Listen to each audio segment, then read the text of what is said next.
Hello Dorn families, I'm Kelly Hunt and I'm a customer service representative here at Dorn Homes.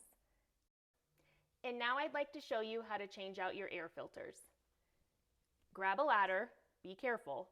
At the top you'll see two small locks. You'll gently guide those open and the gate's going to come down. Note as you're taking out your air filter that the size is always labeled here, as well as an arrow telling you which way to put the air filter in. You can see it's a little dirty. We do recommend that you change these out once a month.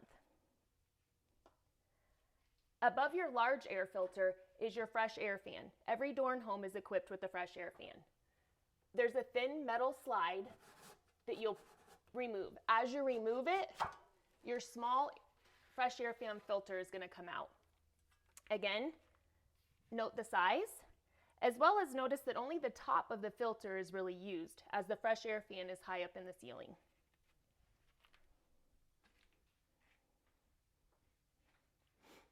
You're going to grab your new and clean filter.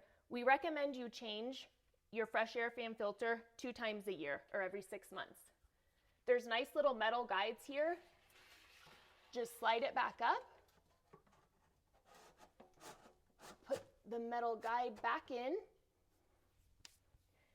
Grab your larger air filter. Again, we want the arrow pointing up. There's your size again. And again, we recommend you changing these out every 30 days. Whoop. Hold it in place as you grab the gate. Close it up. Lock your 2 locks, and you're good to go.